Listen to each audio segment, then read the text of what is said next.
Hi, this is Bethany Gagne, founder of the Albany Peace Project, and today I'm here with Tim Moon, and many of you may have met Tim at the opening concert. He was the master of ceremonies, and Tim has become a very good friend and a staunch supporter of the Albany Peace Project in many different ways. Tim, can you tell people a little bit about your background?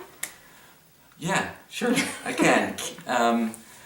I've worked in the human services field for about 30 years, 35 years actually, about every 5 years. I've worked for 3 companies, but about every 5 years I got a different role inside of those companies. So a lot of different things, working directly with clients, working in administration, evaluation, quality assurance, those kind of things. And currently I'm running supportive living programs for addicts in a program in Troy. Oh, okay. Working with substance abuse survivors. Oh, okay. Yeah. So we were talking before this about how you were telling me that you've been meditating on and off for about 30 years, and you tend to go to it, or you tend to, it has really helped you through some difficult times. Yeah. Meditation for me began when I was in college, and it was a tool that I was taught to use to help me in difficult situations.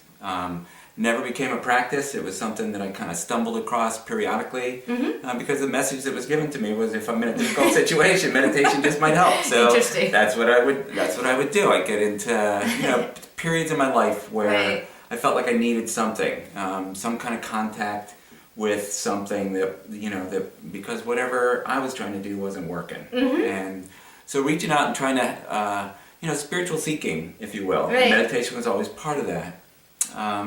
It helped me through my master's program. It had very clear, tangible benefits for me in terms of being able to focus better, in terms of being able to diminish anxiety, test anxiety, those kind of things.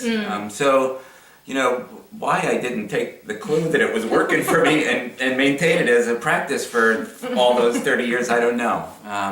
About 3.5 years ago, I had, went through some serious life changes, and meditation has become part of a daily practice for me. And it's reaped enormous benefits, all the things that I'm talking about, but also just kind of a better sense of contact with Source, and through that, kind of overall greater peace and serenity, and that's and joy of life. And I think of myself as a lover of life on life's terms, which that's a pretty good accomplishment. That's sometimes, an excellent right? accomplishment. Yeah. Actually, just to let you know, Steve is going to be Tim. Steve. I've been called worse. That's fine. Who's Steve? It's okay. I've done past life regression too, and it might have been Steve at one point. I'm not sure. If I knew how to edit this, I'd be gone. No, never. This is the best part. Do not take this out. Okay. Anyway, Steve. so Tim. So Tim, you were scheduled to actually talk about that. You were talking about accepting life on life's terms, and what a major accomplishment that is. So you're going to be giving a talk on radical acceptance at Numinous in February, right? Correct. Because it's become somewhat of a passion for you. Absolutely. Should we turn No, I don't think so. Okay. Let's not. Let's accept this for exactly what it is. Because it is what it is.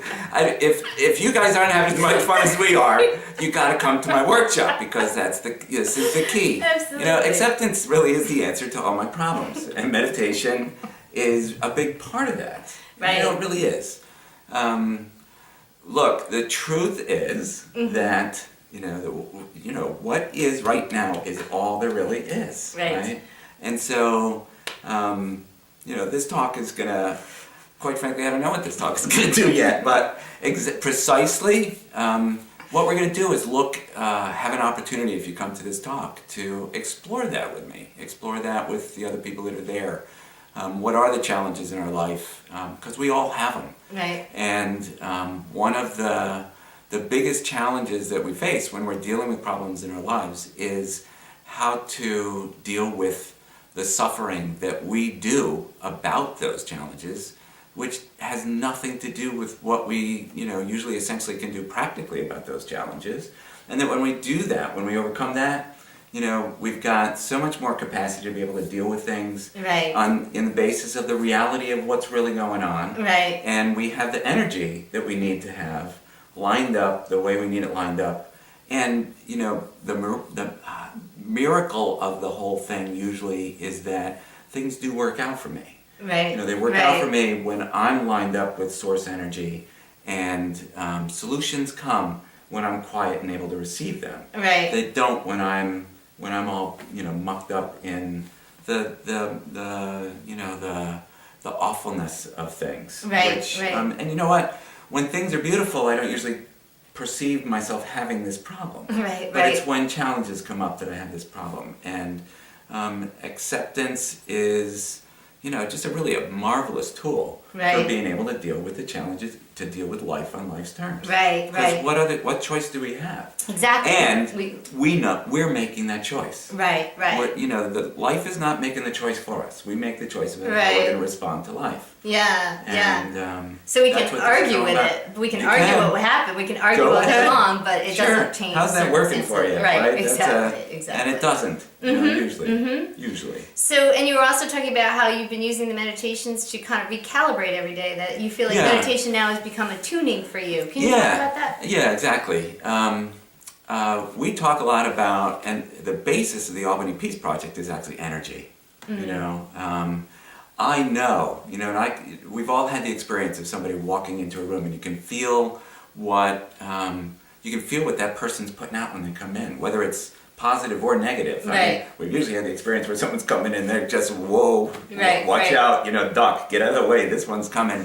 But we feel that energy, and you know, we think something about that is, okay, you can see how upset they are, and we think it's our thoughts about that is, you know, causing this interchange. But what we know when we look at things at the, you know, most basic, smallest quantum kind of level of things, that there is energy. There's, you know, Right. there's vibration. It's, you know, it's waves. It's real energy.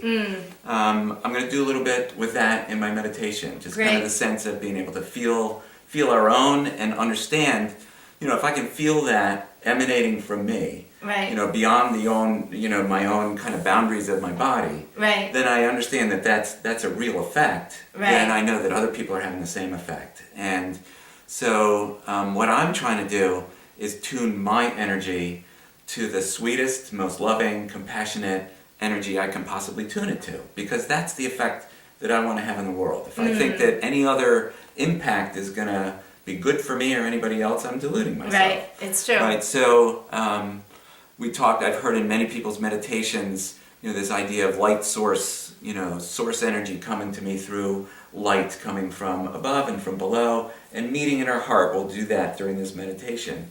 And that process for me is about, you know, that source energy and the grounding, foundational energy that comes from the earth, meeting in my heart and tuning my frequency to the frequency it needs to be in alignment with them. And when I'm in alignment with that, everything's good. Right. You know, Right. everything is really good. And it's all within our power to do this every day. To Absolutely. realign, right? It's a we choice. just have to remember, right? It's a choice. We have to remember. Good luck with that. You know, I forget all the time. And be diligent. Yeah, Right, right. But the practice of daily meditation puts me in a space where I'm more aware. Right. When, wait a second, you know, Right. something's wrong here. Right. You know, there's a spiritual axiom that I'm familiar with that says, whenever I'm upset, there's something wrong with me. You know, there may be something wrong with the world. Right. There may be other people that are doing things that would be objectionable by anybody's standards, and that would, you know, other people would say, but it would make you upset too. Yes, Right. it would. Right. You know, and it does. But the fact that I'm upset